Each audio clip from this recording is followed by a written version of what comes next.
Okay, should start. Okay, Bismillah ar-Rahman ar-Rahim. Alhamdulillah Rabbil Alameen. Ahmadu Nasalli Rasul Kareem. Amma ba'd. Assalamu alaikum wa rahmatullahi wa barakatuhu. The respected head of the Department of Political Science at International Islamic University of Malaysia, Associate Professor Dr. Shazza Shukri, the respected esteemed colleagues of the Department of Political Science at International Islamic University of Malaysia, and the respected participants who have joined with us tonight from all parts of the world. I warmly welcome you all to today's webinar on Islamism, Arab Spring, and Ideological Transformation, which is actually the second webinar of the webinar series on religion and politics in the Muslim world, emerging directions and future prospects, organized by the Policy and Area Studies Research Unit of the Department of at International Islamic University of Malaysia.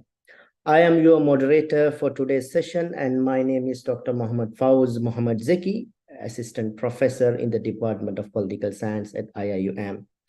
Actually, we are thrilled to have each and every one of you here today. So before we dive in, let me take a moment to express our gratitude for your presence.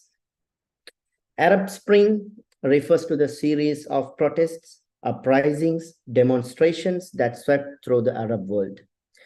Starting in the late 2010 and continuing into 2011 and beyond, these protests were largely driven by a desire for political reform, economic justice, an end to corruption, authoritarian rule, and social inequality. The impact of the Arab Spring on Islamic movements in the region was complex. While the uprisings were largely driven by secular demands for political freedom and social justice, Islamic movements also played a significant role in some cases. One of the significant impacts of the Arab Spring on Islamic movements, or generally we call Islamism, was the opportunity it provided for Islamic movements to participate in the mainstream politics. In countries like Egypt and Tunisia, where long-standing authoritarian regimes were toppled, Islamist groups that had previously operated in the shadows emerged as a key political players. The Muslim Brotherhood in Egypt and Nahda in Tunisia, both well-established Islamic movements, were among those seeking to transition from opposition group to participate in the political process. However, the uprisings also prompted governments in the region to take a more assertive stance against Islamist movements. Amid these ups and downs, the experience Islamic movements have gained through this process shaped their ideological outlook to a greater extent. To reflect on this particular issue further, we have invited an esteemed scholar today, who is none other than Dr. Muhammad Afwan. I really thank Dr. Afwan for accepting our invitation to attend and share his thoughts with us today. And also, we are very much honored to have him in this webinar series. I would like to share a few things about Dr. Afwan. Dr. Afwan is the director of Al-Sharq Academia and a lecturer in Political Science Department at Ibn Khaldun University, Istanbul. A medical doctor by training, he holds a PhD from the Institute of Arab and Islamic Studies, University of Exeter in 2020. He obtained his master's degree in comparative politics from the American University in Cairo in 2015.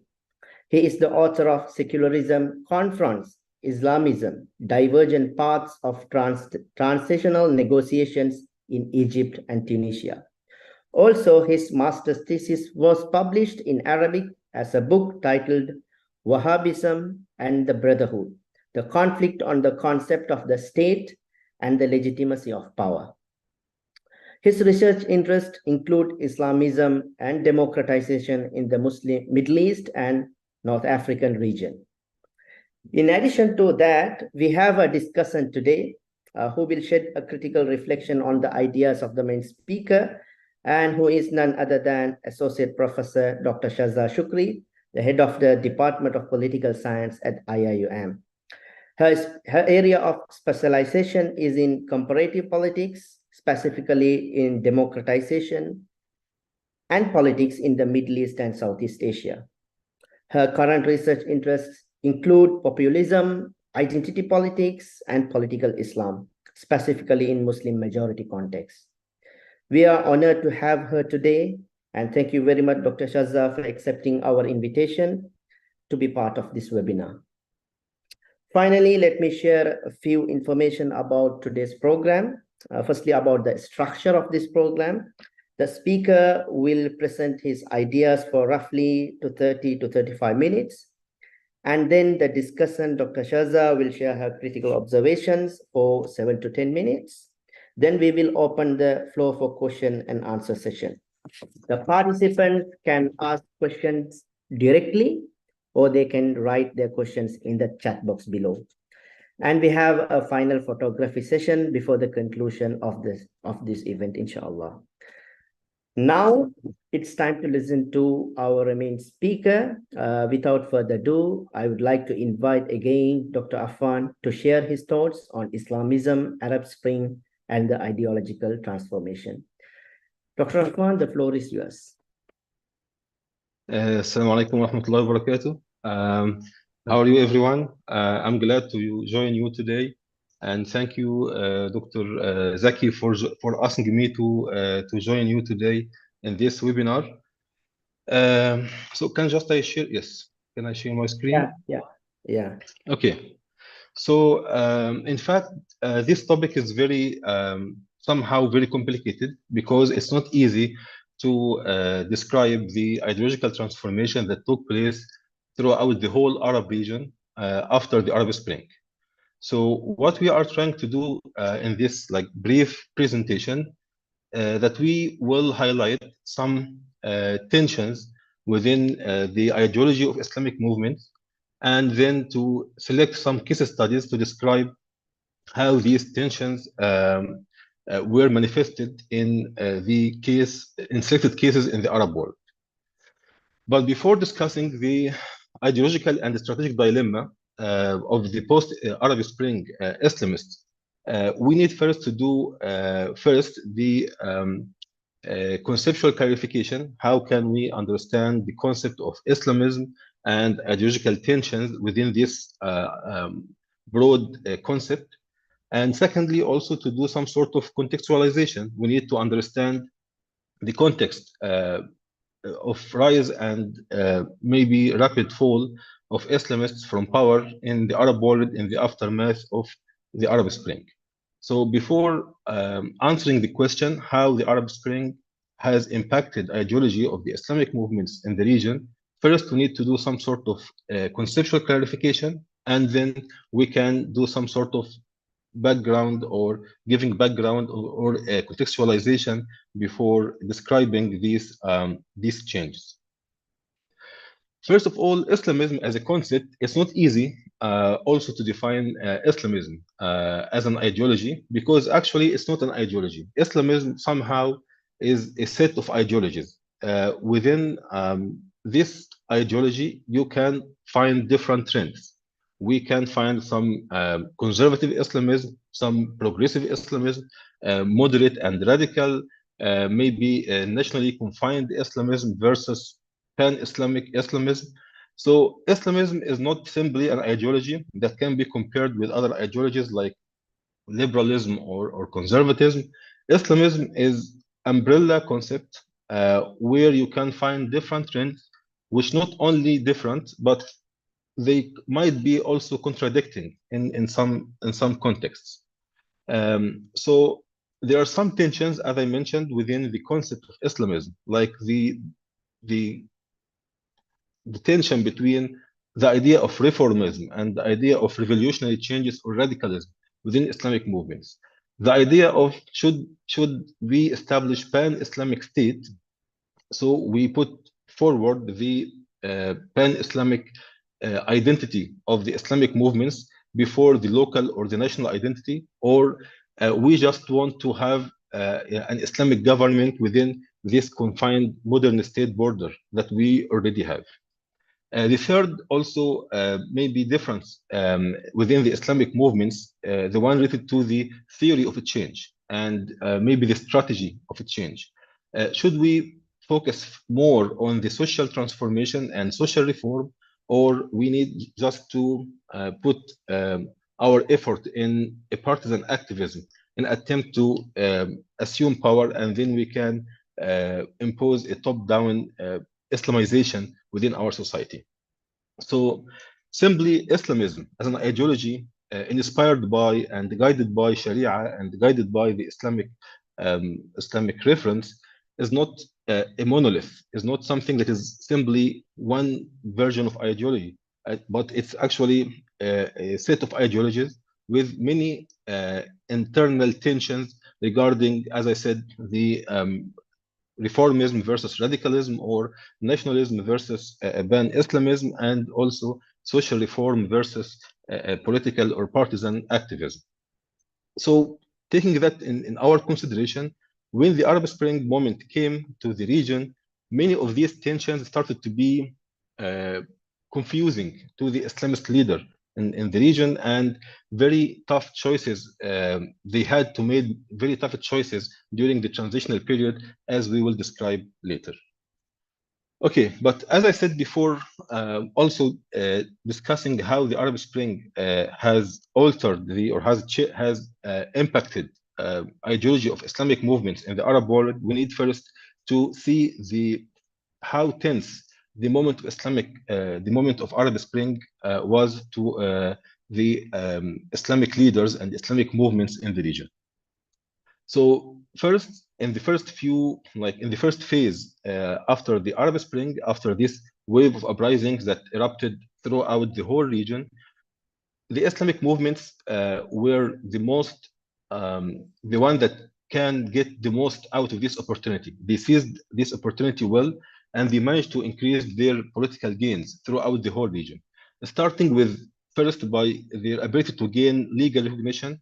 So many Islamic parties were illegal and banned by the dictators or the autocratic regimes before the Arab Spring, and then after the Arab Spring, they started to gain their legal recognition, like the Freedom and Justice Party of the Muslim Brotherhood in Egypt, like Ennahda Movement Party in Tunisia, like the Muslim Brotherhood and its party Justice and Construction Party in Libya. So all these parties were banned before the Arab uprisings, and then after the Arab uprisings, within few months, all of them gained legal recognition.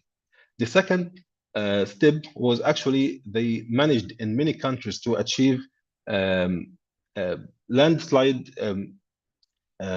victory, electoral victory. For example, the case of Egypt, as they used to say, the Egyptian Muslim Brotherhood managed to win every elections they entered during the transitional period. So throughout maybe 5 electoral events, 2 parliamentary elections, 1 presidential elections, 2 referenda, they managed to win all these elections thanks to their well-organized movement and their social capital and their resourceful organization. They managed to win all these elections.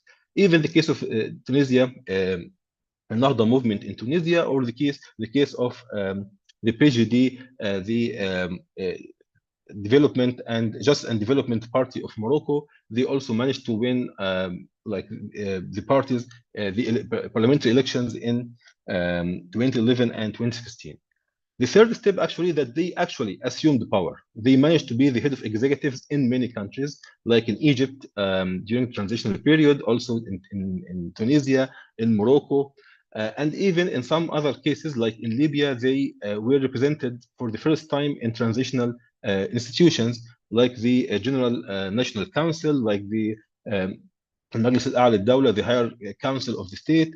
So after the Arab Spring, we can see that there is a political rise, unmistaken political rise for Islamists in the whole Arab world. And of course, this rise pushed the anti-Islamist political forces and the status quo regimes in the region to unite and to act together to curb this ascendance in the Islamic power in the region. So as early as 2013, only 2 years after the onset of the Arab Spring, the Islamic movements started to face severe setbacks in the whole region once again. So first they removed from power either by military coup, as in the case of Egypt, or by coup attempt by the General Khalifa Haftar in Libya, who targeted the General National Council in 2014, and he declared that his goal is to get rid of the Islamically dominated institutions or transition institutions in Libya. Also, in the case of Sudan, it was the popular uprisings that uh, like facilitated the military coup waged by the Sudanese military against al-Bashir's regime in 2019. We have also another case of presidential takeover in Tunisia in 2021 when Qais Said, president of Tunisia, freed all the institutions like parliament, and he single-handedly managed the whole country. He manipulated the executive and legislative power in Tunisia. And the fourth manifestation of this kind of fall of Islamists from power in Arab world, and the last one was the crushing electoral defeat in Morocco when the PJD lost 90% of its seats to become the eighth party in the parliament instead of being the first party in the parliament of 2016. So with all these manifestations of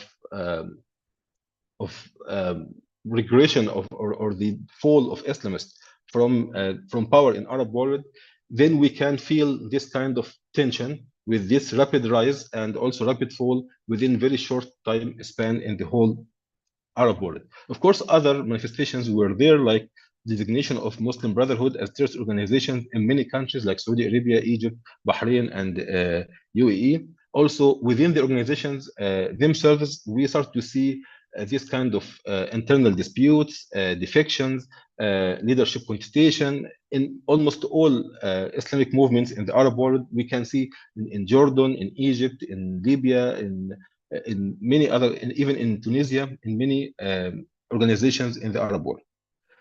So simply now, first we have some tensions within the concept of Islamism. The ideology of Islamism is not simply a monolithic ideology. It somehow include different versions, sometimes different contradicting versions. Secondly, the Islamists in the Arab world passed by a very tough and very destabilizing experience, which is the Arab Spring experience, with this rapid rise and fall in very short lifespan or time span.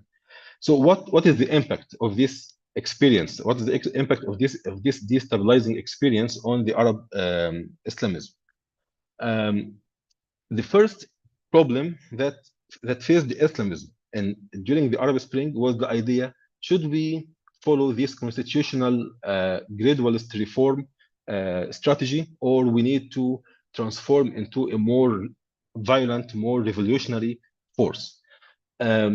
And interestingly, we can see that this question was raised, for example, in Egypt after the military coup, after the failure of the short democratic experience in Egypt.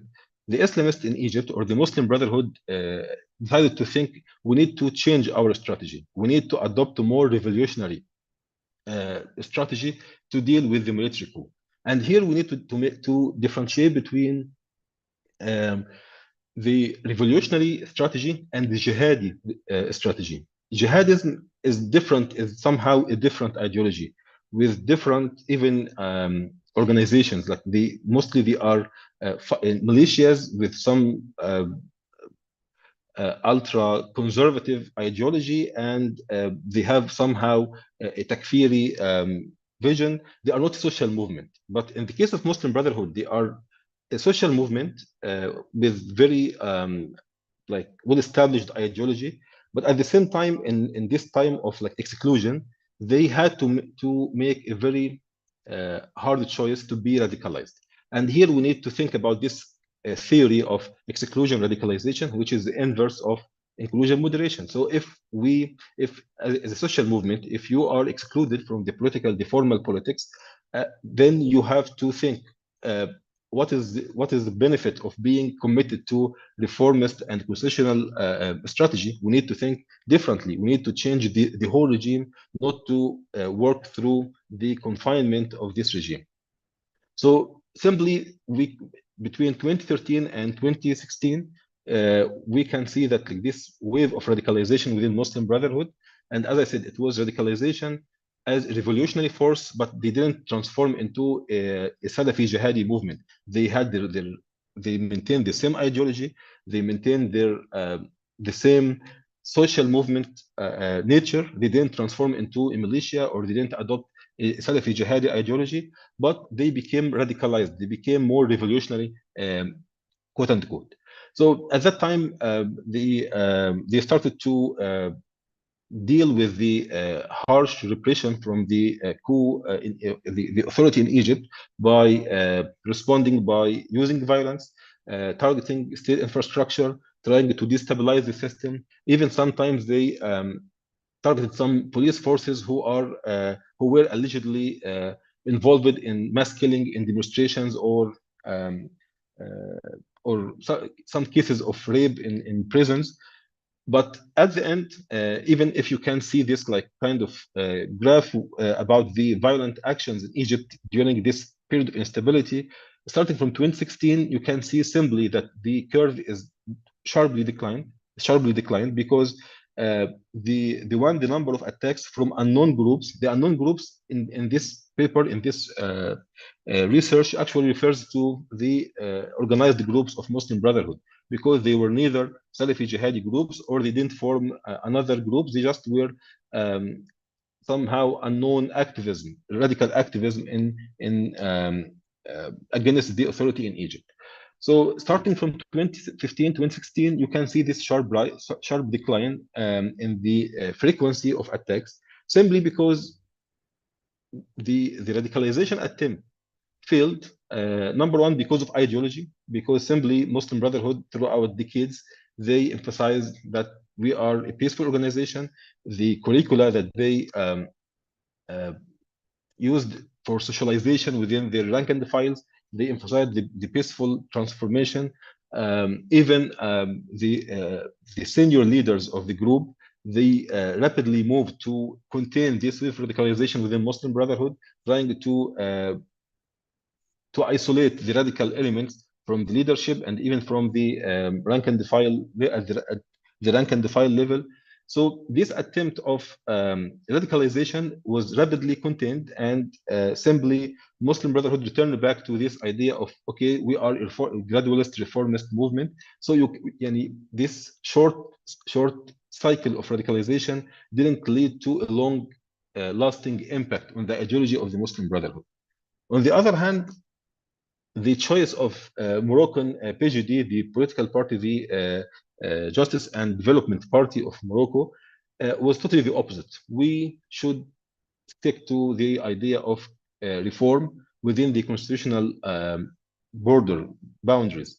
So even they didn't officially join demonstrations in 2011, when the whole Arab world was galvanized by the moment of the Arab Spring. They refrained from joining the demonstrations. They just charted their energy toward the elections. So they managed to, as I said, to win the elections in 2011 and once again in 2016. And they had this declared strategy: reform under stability. We don't want to change the regime. We just want to reform the regime within within the confinement of this of the constitutional boundaries of Morocco. But in 2016, the movement faced a very challenging moment, when the party once again won the election, but the establishment, or what's termed al-makhzan in Moroccan term, establishment decided to block the formation of the new government, because they were not satisfied with the party leader Abdel bin Kiran. And the party found itself in a very tough situation.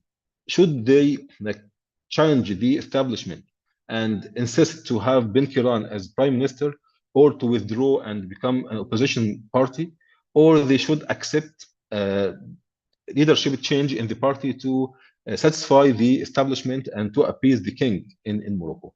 And they opted for the second choice. They decided to, okay, we will change bin Kiran. They appointed Al-Uthmani, Sa'ad-Din Al-Uthmani, to be the head of the party, and they positively reacted to this sign from the establishment and from the Moroccan king that we will obey we will follow the rules within the regime, and we will not challenge anything within the regime. But the consequences actually were devastating, because at the end, Moroccan people started to see PJD not as a reformist party, but actually as pro-status quo political group. They are not different than any other political party in Morocco, that they just play within the rule of the game. They didn't challenge the rule of the game. And here in this photo, you can see that Saad Al-Uthmani was asked to he himself to sign the agreement of normalization with Israel, which is political sin in the whole Arab world. But an Islamist leader signed an agreement of normalization with Israel because they decided to not to challenge the rule in Morocco. So the revolutionary transformation of Egyptian Muslim Brotherhood didn't work, and also this constitutional conservative reform attitude of PJD also costed the party to lose the election. As I said, they lost 90%, and they used to have 135 seats in 2016 parliament. Then all of a sudden they became 13 seats, and even the head of the party himself, Saad Al-Uthmani, lost his seat in his district. So the idea of reform and change, the idea of reform, gradual reform or radical change, was one of the tensions that took place in the Arab within the Islamic movement discussion after the Arab split. The second question that we always in the Islamic movement in the Arab world, they have this idea of comprehensive organization, that we have all the activities in one organization. We are doing religious preaching, we are doing social reform, we are doing partisan activity in the same time. So this kind of this hybridity within the Muslim, within the Islamist movements in the Arab world, once again backfired at that time, because they had to choose what is the priority, whether the priority, should they put all their resources or dedicate all their resources to the partisan activism or social reform or religious preaching. So once again, here we have two different answers. Tunisian Nahda movement party, they decided to transform into a classical political party and give up all other activities in terms of social reform or religious preaching. In their conference, the 10th conference that happened in 2016, they declared that now we are simply one of the traditional classical political parties, and we will return, as they said, all other forms of activism, social reform and religious preaching, to other civil society organizations. And they justified this movement or this decision by three justifications. First, the idea of specialization and effectiveness. So to be an efficient and specialized political actor, you need to focus on political dynamics, to focus more on this kind of partisan activity, and just to stop engaging in other form of social and religious activism. The second, and it's very interesting, they said that we need to liberate the civil activists from the pressure of politics. So if the social reform and religious preaching is linked to political party, this means that these activities are vulnerable to the change in the political power and change in the position of this party within the political scene. But if you distance yourself from the political party, then you liberate yourself from the vulnerability of being linked to a certain political party and to pay the prices of being linked to a certain political party. And also, the third justification was that we need to decrease the tension in the political sphere, because if we have this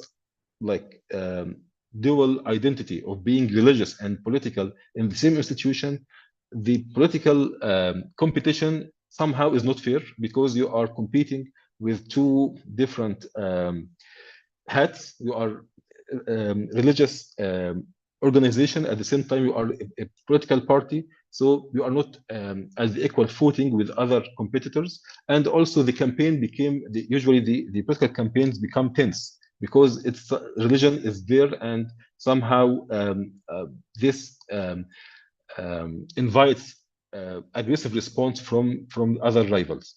So they took decision. Okay, now from this uh, partisan versus religious preaching dichotomy, we will be simply a political party. Not only that, but also they decided to be a national party. So they said that we are a national democratic party.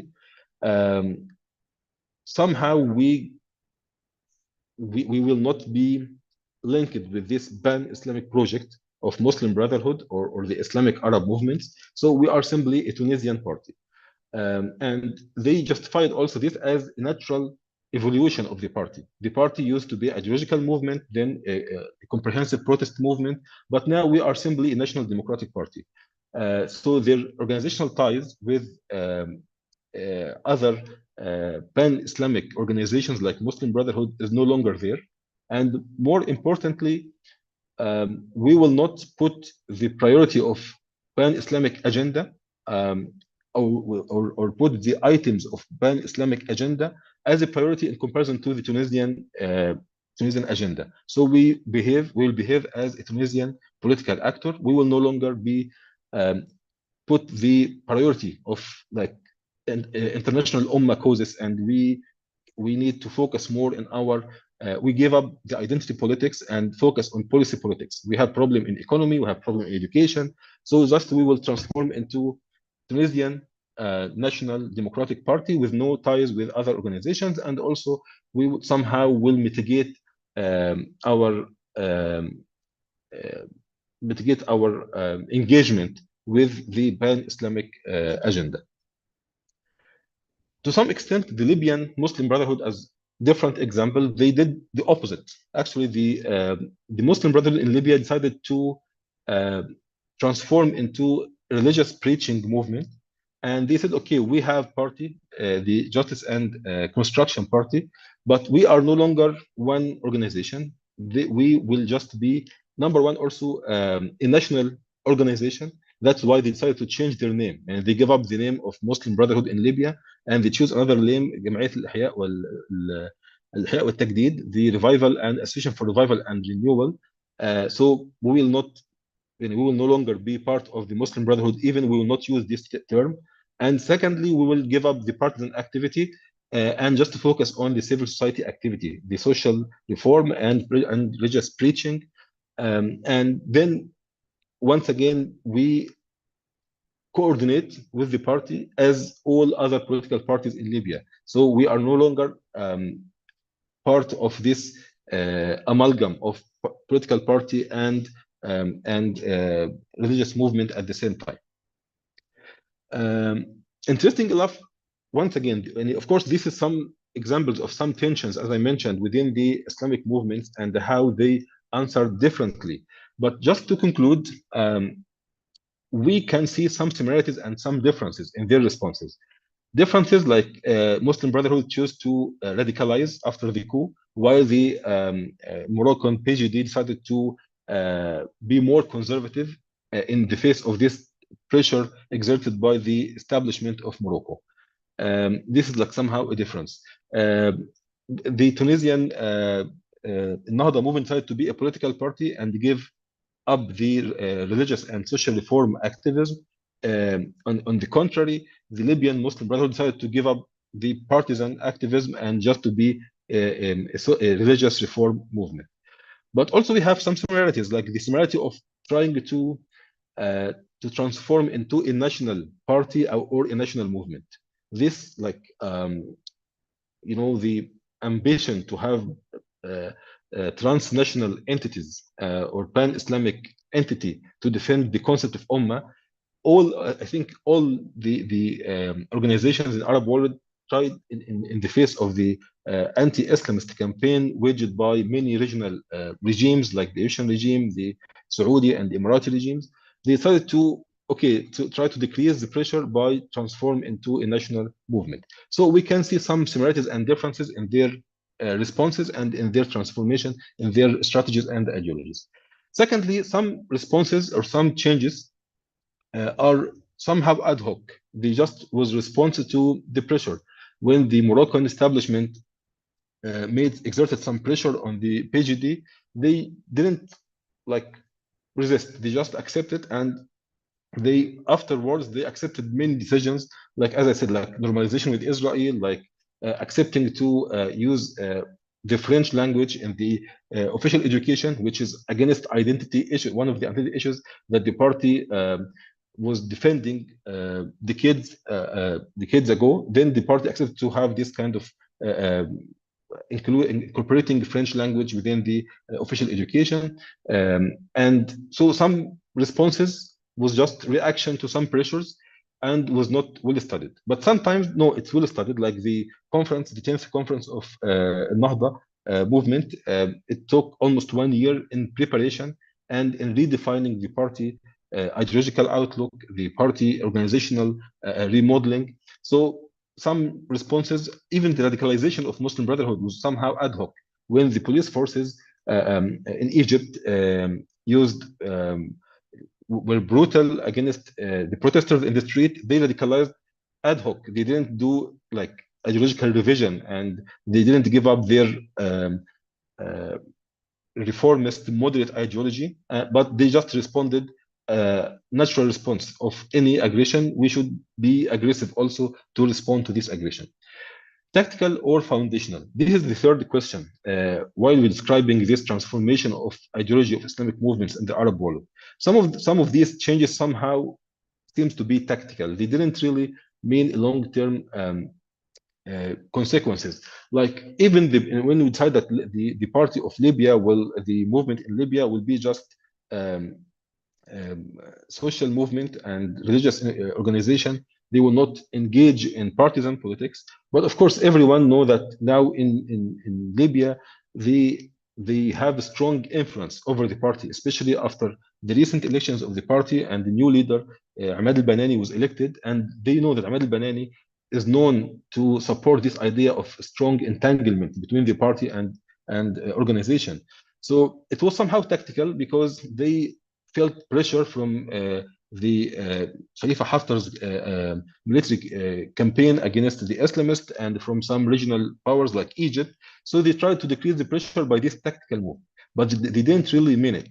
But sometimes we feel that this is somehow uh, foundational change, and they now like we are trying now to be something else. Like once again, like in Nahda, they decide, okay, we will no longer be pan-Islamic movement. We will be National Democratic Party. So it was somehow a new establishment of the party. At the end, it's not all about ideology. All these political parties in the Arab world, actually, they are Islamists, and they have the same or more or less similar ideological outlook. But the point here that we need to look carefully into the circumstances, into the challenges that they are facing, also into the nature of the leaders and their ideological preferences. Ghannouchi, for example, in Tunisia, he's known to be pragmatic. The guy used to deal with politics for 40 or 50 years now, from 1980s. So he used to be, or 1970s actually, but he used to be pragmatic. So he was able to do many concessions and to take some like some controversial steps. But so once again, it's not about ideology. It's about the challenges and circumstances. If you are in like life-threatening situation, like the case in Egypt, it's very natural to be radicalized because there is no other option to respond to this challenge, or to look at the profile and the ideological inclination of the leaders of the movement. Some of them are dogmatic, some of them are pragmatic, and that's why these three factors, ideology, circumstances, and the nature of leadership, give rise to all these different responses and variants of transformation within the Arab Islamic movements after the Arab Spring. So I know this somehow was not the whole picture. I tried just to give glimpse of these controversies and tension within the Islamic movements after the Arab Spring. But hopefully during Q&A, we can have time for more discussion and for more elaboration. And thank you. Thank you very much, Dr. Affan, for your incredible lecture where you captured the different directions and political developments within the Islamic movement across the Arab world. And I think now time to listen to our discussant, Dr. Shaza Shukri. And Dr. Shaza, you can start share your observations. Inshallah.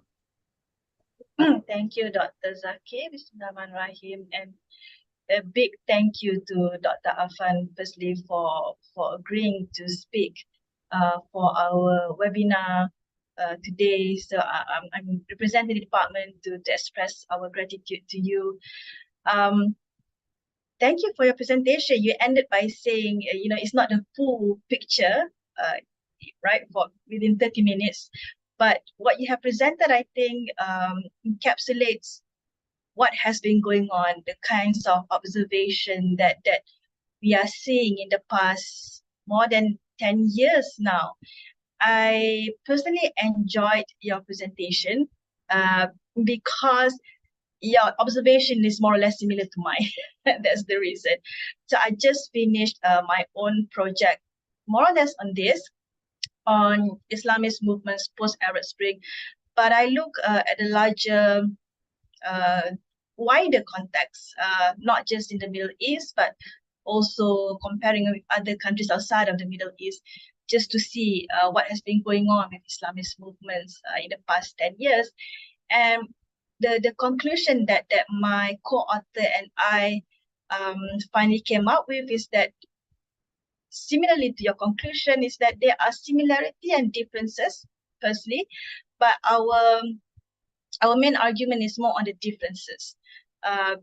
Just to counter the argument that Islam is one or another, just like you explained perfectly in the beginning, that we can't even have one definition of an Islamist, right?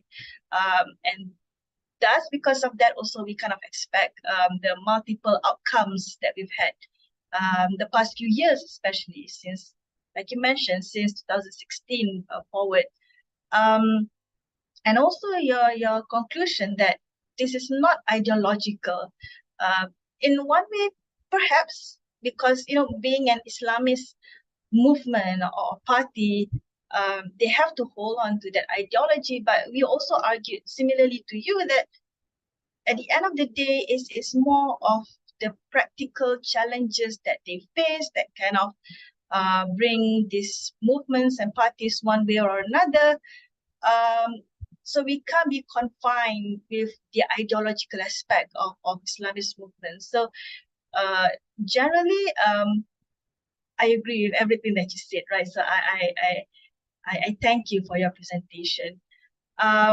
Of course, you talk about, you explained that the political vacuum post autocratic regime after the Arab Spring and how this allowed the Islamists to come and fill in the gap.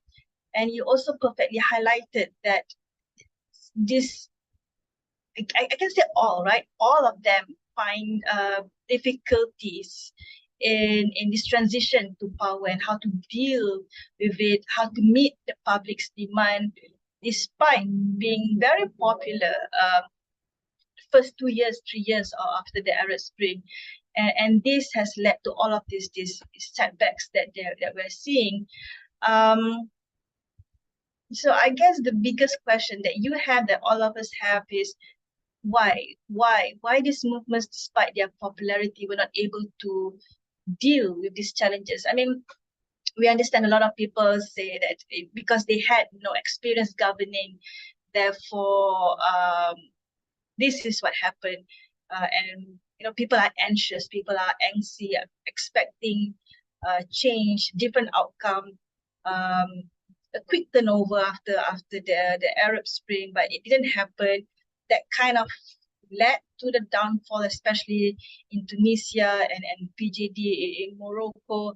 But I'm just curious, if there's something about the political structure or the strategy of Islamist parties, especially when we're talking about political party, if there's anything specific about their organization that kind of lead to their downfall? Is it a more close organization, a more hierarchical organization? Another point that you also made just now is about the changes, the progress of especially of Ranushi and Indonesia, Nahda, as you mentioned. I just feel that, or maybe you can explain this further later. Now, all the changes that we are seeing, is it truly unique to the Islamists, or this is just something natural that all parties, regardless of ideology, go through these changes as they grow, as they evolve? This is something unique to Islamists. So I'm sorry, I have a few questions that came to mind that I would like to throw out there. Maybe you can kind of discuss or answer later. Let's see. Another thing that I have that came to my mind was, how do we, or how would you explain the tension between different strands of Islamism? As you mentioned, they are different, they're not all the same.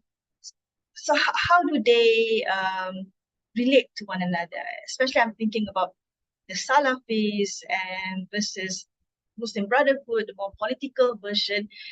Is there tension here? And if, of course, there's tension, but what is the result of this? What is the outcome? Could this kind of explain the lone wolf attacks that we saw because there's no real satisfaction with either strand of this Islamist movement? So I would like to hear your thoughts on that. You talk about the final point about whether it's tactical or fundamental. I also agree with that. We want to understand how the different circumstances over the past 10 years have molded these Islamists to cope, or their coping strategies around their operational dynamics. So I feel like you explained it's more national, it's more localized. So I guess my last few questions would be, can we even talk about Islamism in general terms, right? Or do we need to contextualize, localize it? In fact, I've had recently someone who argued to me that there's no real Islamists, in fact, because in a way they all have failed. So can we still talk about an Islamist movement out there today? So I would like to hear your thoughts on that. Of course, we need more research to understand the causes of all of these dynamics, political, social, religious. Is there something else going on? But I think finally, I would like to hear your thought about the future for these parties. What are their future? Do they have one? If they do, in what form? So I think that's it, because I'd like to hear more of your thoughts and to give opportunity for others to ask the question. Thank you, Dr. Zaki. Okay, thank you, Dr. Shazza, for your insightful observation. I think we Thank can. you. I need Yeah, I can. an extra hour just to respond to these questions. Yes. We can start Q&A session with the questions of Dr. Shazza. Yeah. Okay. Because actually, first, thank you to Shaza for your feedback and for your comments.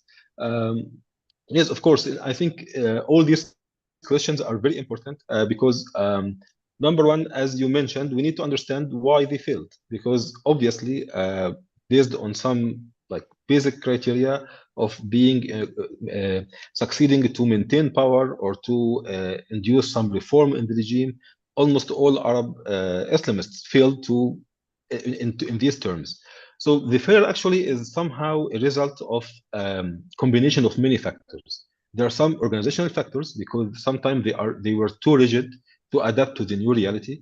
They of course they were not trained to be statesmen. Actually, they mostly trained to be preachers, but not to be statesmen. This is another weakness in the organizational factor. The second is the local factor or national domestic factor, where they didn't find a working formula to deal neither with the non-Islamist opposition nor the establishment. So at the end, both of them, the establishment and the secularists or non-Islamist political forces, they joined forces together against Islamists, because Islamists in most of the country, they didn't manage to find, to cut a deal or to find a working formula how to deal with them. And of course, then the regional and international factor. Simply, transitional process is very complicated, and to succeed to move from authoritarianism to consolidation of democracy, a lot of support should be given from regional and international power. In case of Arab Spring, actually, most of the regional powers and almost all international powers, they acted against the Arab Spring. So their failure was expected because of the combination of all these factors. The second question, yes, most Islamists in the region are not exception. As you said, their decision was, sometimes decisions were made based on cost-benefit calculation with rational choice calculation, like any other movements. Nothing unique regarding that they are Islamist. In some cases, they feel, okay, if we radicalize, this might give like better result. When when this proved wrong, they just became more moderate. When they decided to respond to this anti-Islamist campaign by being more localized, it didn't work for almost all of them. Now I think there's some sort of, okay, if anti-Islamist campaign is regional, we need to respond to this campaign in a regional way.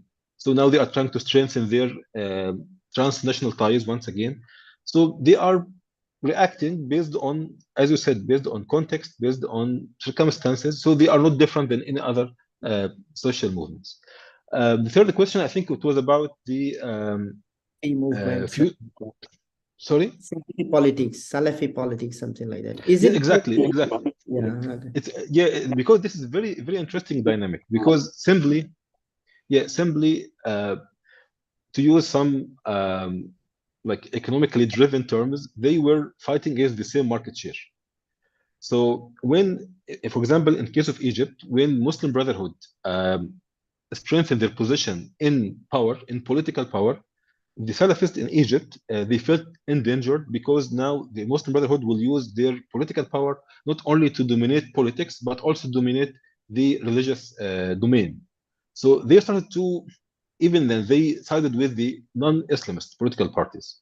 They sided with the Azhar. Of course, there is long rivalry between the Salafi school in Egypt and the Azhari school in Egypt, because for them, Azhari school is more Sufi, is more traditional, and Sufi is more literalist.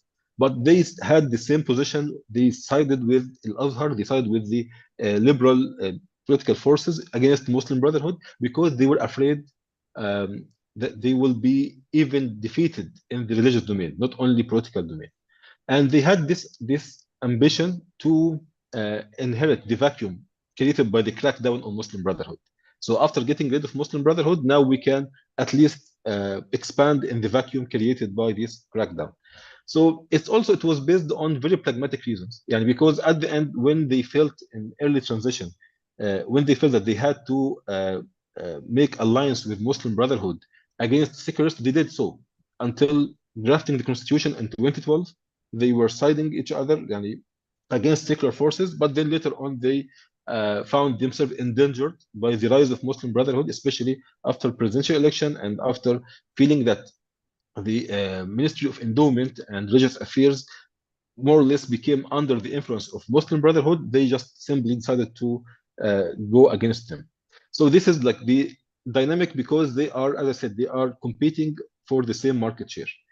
About the future of Islamists in the whole region, I think we can't give simple answer for the question. The idea of end of Islamism is not accurate, it's not true, and the idea that Islamists can come again over and over, it's somehow wishful thinking. Islamists, of course, they are entrenched in the society, and they have their assets, they have their social capital, but it's not something can be easily utilized to regain the same political influence and to achieve the same political gains. So at the end, it depends on, number one, if they can reform their organizations to be more flexible, to be more more professional, to focus on how to be more professional and specialized, to use the term used by Nahda, to be able to deal with the government challenges, to be able to deal with the international and regional actors. This will help them a lot. And also it depends on the whole transformation in the regional order, because now there is no really separation between the domestic and regional spheres. Now the regional is in the domestic as never before. And they are very influential. The countries like Saudi, Emirati, Turkey, Qatar, all other countries, they are really very active and very influential in many domestic issues in many countries in the region. So it depends on also on the rearrangement and power balance in the whole region. But at the end, they can easily eradicate from the region. Islamism will be there, and Islamism might reproduce itself in different versions, but it's not easily to return back to the same power and the same hegemony that they had after the 2013, before 2013, I mean. Yes. Thank you, Dr. Affan. I have received two questions actually. They directly sent it to me. One about post-Islamism, the idea of post-Islamism. He's asking, the ideas generally refer to highlight the increase in liberalization of Islamist movement as a consequence of Arab Spring. And he asked your observation on this discourse. That discourse tried to say that Islamic movements are undergoing a substantial ideological change. He asked your reflection on that. The second is, can you comment on Hamas? He says he knows that it is a special case, yet he needs your observation how the strategic and ideological changes that's happening within Hamas in terms of presenting their struggle in international context. And Dr. Affan, can you shed your reflection? Yes, sure. For post-Islamism, I think it's somehow misleading concept, because it gives the impression that we had consecutive phases. So we had Islamism, and now we are having post-Islamism. For me, they are different coexisting versions. In time of repression, in time of closed public sphere, some forms of non-ideological Islamism had an opportunity to flourish, and actually this took place even before the Arab Spring. And the concept of post-Islamism became very popular in early millennium, like the 2005 and 6 till 9. We heard a lot about post-Islamism. For me, post-Islamism is somehow a light version, non-ideological version of Islamism, which is more liberal, as you said, but also it's more value-centric rather than ideological. It focuses on value, not on policies and ideology and identity. It focuses on the idea of solidarity, common goodness for the people, spreading the goodness in the society, without really talking a lot about ideology and power distribution, wealth distribution, and foreign relations, all this stuff.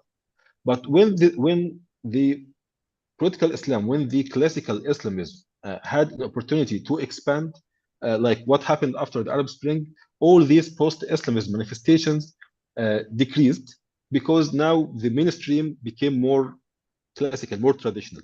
So my answer in short, that having first Islamism and post-Islamism, both phenomena are coexisting together, and the relative weight, relative percentage of them within the mainstream Islamic phenomenon depends on the level of repression that classical Islamism is facing.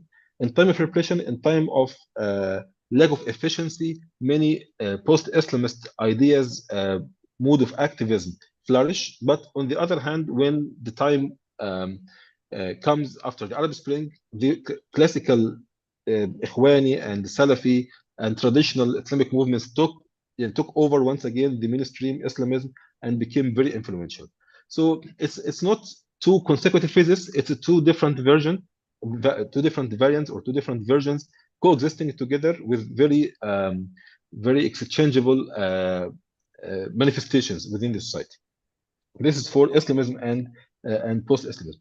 For Hamas, once again, it's not about ideology. It's about the circumstances. And even now, we are talking about different Hamas. And we have Hamas of Gaza is different than Hamas abroad. We have, especially last 4 or 5 years, with this long-lasting blockade and siege of Gaza, the Gaza faction is becoming more and more confrontational and radicalized, because actually they didn't have any other choice but to explode. They can't die in silence, and at the end they can't die in silence, because if they maintain they couldn't um, they couldn't break the siege, they couldn't achieve any political goal, and their pressure to be just another Fatah, to give up resistance just to be accepted in the political and the formal politics. And even when they are accepted in formal politics, there is no guarantee that they will achieve anything like what Fatah did. So interestingly, as I said, it was about circumstances, and also it's about the leadership. When Yahya Sinwar was elected as a head of Hamas in Gaza, simply now you have a military leader elected to be the head of organization itself. So the whole organization in Gaza militarized, because this is the way of thinking, and this kind of leadership is think militarily. So as I said, with this kind of there was like block, there is no future, there is no horizon, there is no hope for people of Gaza, and at the same time the movement felt increasingly isolated, and especially with this wave of normalization with Morocco, and then with Bahrain, with Oman, and even Mohammed bin Salman, he said that our normalization with Israel is closer than before.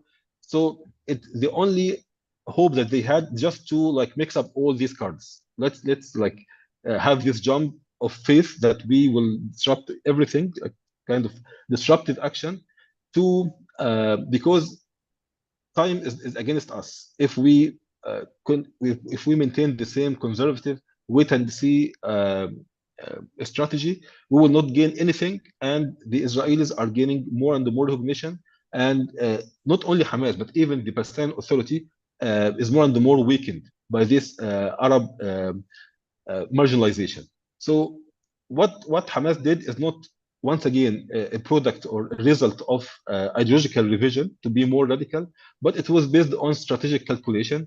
And of course, this kind of radical movement and this kind of, as I said, it was somehow, in my opinion, it was not a tactical movement that just we need to attack some military base and like take some hostages to trade them with our prisoners. It was an attempt to prove that we are here. You need to take us in seriously and take our demands in your consideration. And actually, they, with very heavy price, but at the end they win. They want to achieve this goal, but at the end, the whole regional and international circumstances are very challenging for them.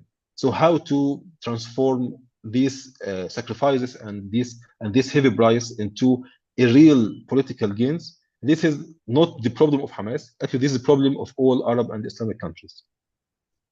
Okay, thank you, Dr. Afwan. One final question. With that, we conclude the session. There is asking, how has the relationship between political Islam and democracy evolved in the post-Arab Spring era? And what role has ideological adaptation played in this dynamic? The final question we can reflect. Yeah, great. Actually, the merge between Islamic ideology and democratic ideals started earlier than that. Started maybe in 1990s with the writings of Rashid al-Ghannouchi, with the writings of Sheikh Yusuf al-Qaradawi. They started to reproduce a more a democratic-friendly version of Islamism, where simply the Ummah became the base or the center of the political system. in their theory. It was not the Imam, as traditional theory is saying, that the Imam is the core of the political system. And also, it's not the ulama, like maybe some theocratic versions of Islamism, like including Vat Faqih, the Iranian model. So they said, okay, we believe that the Ummah is the center of the political Islam, of the political Islamic system. And by Ummah, we mean that we need to empower Ummah with democratic tools, with accountability, with having shura, binding shura, not just informative shura, but binding shura. So we can have the upper hand in the system to the Ummah and its representatives, and not to the Imam. So before the Arab Spring, maybe by 2 decades, before the Arab Spring, this merge between Islamism and democracy started. After the Arab Spring, of course, in the early phase, it worked well because at the end, all Islamic parties respected the democratic game and democratic rules. But after the counter-revolution, when the democratic game proved not really respected by the others, everyone said, okay, why should we be bound to the democratic system and democratic rule of the game, while the other are not? The Emirates in Egypt didn't respect the rule of the game or democracy. The Sheikhdoms in the Gulf didn't respect the democracy. Even on the other hand, we have this liberal democratic secular party. They didn't respect democracy either. So why should we be the one who respect democracy? So with the collapse of this short transition after the Arab Spring, many Islamists started to question the democracy, once again, not from ideological perspective, but also from the pragmatic perspective. It didn't lead to anything. And actually, no one is respecting democracy, including even the democratic secular parties, including the establishment, including for sure, including the international community. They happily cooperated with the coup. They happily cooperated with the dictatorship in the region. So this, in my opinion, the ideological revision of the democracy and its relationship with Islamism, it's somehow justified not by ideology, but justified by their disappointment by different actors in the region, and how democracy didn't lead to anything for Islamists. Thank you, Dr. Affan, for your elaborative answers to the questions. And it is time to conclude our session. We have exceeded our time limit today for 5 minutes. And so thank you all for joining us today for this insightful webinar on Islamism, Arab Spring, and ideological transformation. And I hope you found the session as enriching as I did. And before we wrap up, I want to express my deepest gratitude to our guest speaker, Dr. Muhammad Affan, the director of My pleasure. Sorry? My pleasure. Yeah, thank you very much. The director of Al-Sharq Academy and the lecturer of Ibn Khaldun University, Istanbul, who shared with us some insightful observations on the changing landscape of Islamist movements in the Arab world. We hope to benefit from his knowledge in future, inshallah. And also, I would like to express my gratitude to our today's discussant, Dr. Shaza Shukri, for his remarks today. And also a big thank you for our audience for your engagement and thoughtful questions. Finally, I would like to remind that we have another webinar coming up on the 15th of December on Islamism and secularism in Bangladesh, and a critical reflection. The speaker of the event will be Professor Saidul Islam from Nanyang Technological University in Singapore. And I invite you all to join in that event as well and share your critical observations. With this information, I conclude this webinar by reciting Dua al-Kafara. Subhanakallah. Thank you, Dr. Affan, for your. Thank you, Dr. Shazad. And we need to take a photo, huh? Okay, no problem.